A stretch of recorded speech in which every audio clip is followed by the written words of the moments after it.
বেকার ঘুরে না বেরিয়ে আপনারা ইচ্ছা করলেই ড্রাইভিং শিখতে পারেন। অনেকেই আছে আমরা ঘুরে বেড়াচ্ছি বেকার, কোনো কাজ শিখছি না বা কোনো কর্মে ঝাঁপিয়ে পড়ছি না। কর্মদক্ষতা বাড়াতে এবং স্বনির্ভর হতে, স্বাবলম্বী হতে আপনারা ড্রাইভিং কোর্সে ভর্তি হতে পারেন, সেটা যে কোনো জায়গায়। তো ড্রাইভিং কোর্সে ভর্তি হওয়ার ক্ষেত্রে বেশিরভাগ ক্ষেত্রে যে প্রশ্নের সম্মুখীন হয় সেটি হচ্ছে, ম্যানুয়াল গাড়ি দিয়ে ড্রাইভিং শিখবো নাকি অটো গাড়ি দিয়ে ড্রাইভিং শিখবো, অর্থাৎ ম্যানুয়াল ট্রান্সমিশন গাড়ি দিয়ে ড্রাইভিং শিখবো নাকি অটো ট্রান্সমিশন গাড়ি দিয়ে ড্রাইভিং শিখবো। তো চলুন আজকে জেনে নেওয়া যাক ম্যানুয়াল নাকি অটো ট্রান্সমিশন গাড়ি দিয়ে ড্রাইভিং শিখলে সব থেকে বেনিফিট পাওয়া যাবে।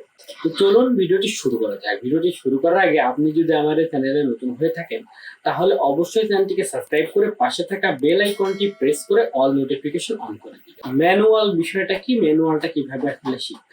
ম্যানুয়াল ড্রাইভিং শিখলে আপনার জটিল কাজটা আগে শেখা হয়ে যাবে। পরবর্তীতে আপনি যদি অটো গাড়ি দিয়ে 1-2 দিন একটু দেখেন তাহলে বিষয়টা পুরোপুরি।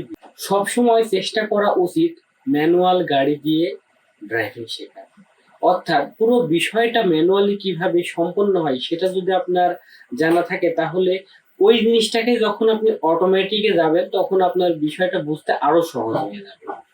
কিন্তু অটোমেটিক বা অটো পাইলট মোডে কোনো কিছু যদি চলে সেটাকে ম্যানুয়ালি যদি আপনি শিখতে চান পুনরায়, সেক্ষেত্রে আপনার সমস্যা। তাই যে কোনো কিছু শেখার ক্ষেত্রে আমাদেরকে প্রথমে ম্যানুয়ালি শেখা উচিত, তারপরে সেটা অটোমেটিক মোডে শিখলে কোনো সমস্যা হবে না, খুব সহজেই শেখা। ম্যানুয়াল গাড়িতে প্যাডেল থাকে 3টা, একটি ব্রেক প্যাডেল, একটি ক্লাচ প্যাডেল এবং একটি অ্যাক্সেলেটর প্যাডেল।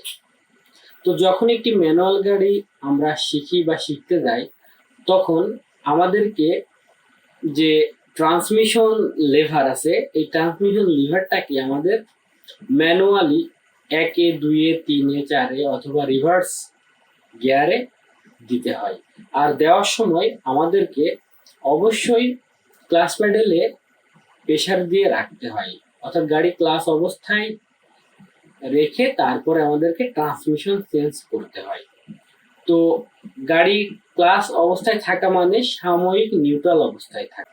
গাড়িটি সাময়িক নিউট্রালাইজ করে অর্থাৎ ক্লাচ প্যাডেলে পাড়া দিয়ে আমরা ট্রান্সমিশন পরিবর্তন করে থাকি, সেটা 1, 2, 3 অথবা রিভার্স গিয়ার হতে পারে। যখনই আমরা ক্লাচ প্যাডেলে পাড়া দিয়ে রাখি এবং ট্রান্সমিশন 1-এ অথবা রিভার্সে দিয়ে রাখি না কেন, তখন আমাদেরকে গাড়ি চালানোর ক্ষেত্রে আস্তে আস্তে ক্লাচ প্যাডেল থেকে পা তুলতে হয় এবং অ্যাক্সেলেটর প্যাডেলটি আস্তে আস্তে প্রেসার দিতে হয় বা চাপতে হয়।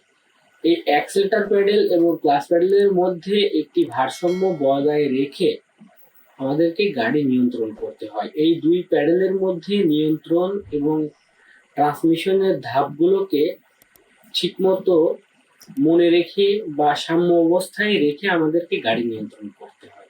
এই বিষয়গুলো একটু জটিল, প্র্যাকটিসের মাধ্যমে আয়ত্ত করতে হয়। কেউ যদি মনে করে প্রথম দিনই গিয়ে আপনি ক্লাচ প্যাডেল এবং অ্যাক্সেলেটর প্যাডেলের যে ভারসাম্য সেটা নিয়ন্ত্রণ করে ফেলবেন, সেক্ষেত্রে খুবই চান্স কমই আছে। একটু প্র্যাকটিস করলে আপনার গাড়ি ঠিকঠাক মতো চলবে, ব্যালেন্স করে আপনি গাড়ি চালাইতে পারবেন, কোনো ধরনের বন্ধ হওয়া থেকে আপনি বেঁচে যাবেন।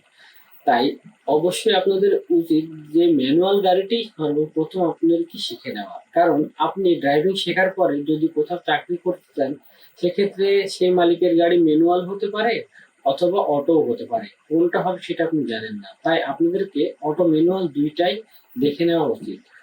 যদি ম্যানুয়াল গাড়ির ক্ষেত্রে সর্বোচ্চ সুযোগ থাকে, অর্থাৎ অটো গাড়ি যদি ওই ট্রেনিং সেন্টারে না থাকে, সেক্ষেত্রে আপনি শুধু ম্যানুয়াল গাড়ি দিয়ে শিখলেও পরবর্তীতে জাস্ট একদিন যদি অটো গাড়ি দেখে নেন তাহলে খুব সহজেই বুঝে যাবেন। তাই আপনাদেরকে আমি রেকমেন্ড করব অবশ্যই আপনারা ড্রাইভিং শেখার ক্ষেত্রে ম্যানুয়াল গাড়ি দিয়ে ড্রাইভিং শিখবেন এবং আপনারা পরবর্তীতে অটো গাড়িটি শিখে নেবেন।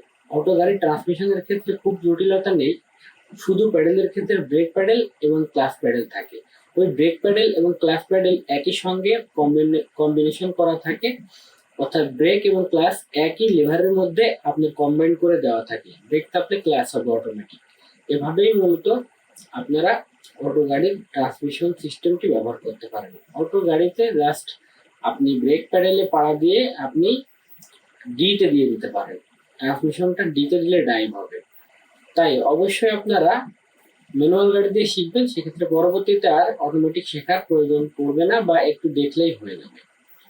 আর শুধু গাড়ি ড্রাইভিং করার ক্ষেত্রে গাড়ি চালাইতে জানলেই হবে না, অবশ্যই আপনাকে গাড়ি চালানোর পাশাপাশি গাড়ির যে বেসিক রুলস নিয়ম সেগুলো জানতে হবে। সিট বেল্ট বাঁধা, গাড়িতে সকালবেলা গাড়ি স্টার্ট করার পূর্বে যেগুলো চেক করতে হয় সেগুলো চেক করবেন।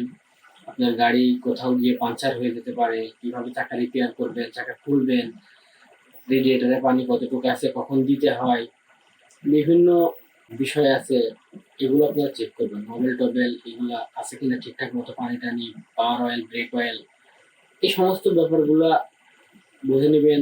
Road marking, road sign, traffic sign, traffic signal, এগুলো বেসিক জিনিসগুলো আপনারা শিখে নেবেন এবং জেনে নেবেন। অথবা একটি বই কিনে পড়ে দেখতে পারেন, অথবা ইউটিউবে অনেক ভিডিও আছে এই ধরনের, এই রিলেটেড আপনারা দেখে নিতে পারেন। দেখে নিলে আশা করি আপনাদের স্কিলটা অনেক ডেভেলপ করতে পারবেন ড্রাইভিং প্রশিক্ষণ কেন্দ্রে গিয়ে।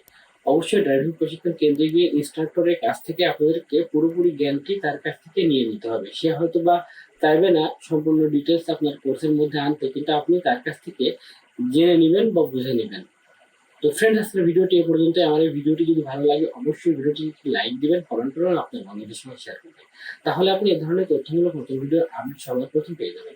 আজকে এ পর্যন্তই। সালাম আলাইকুম।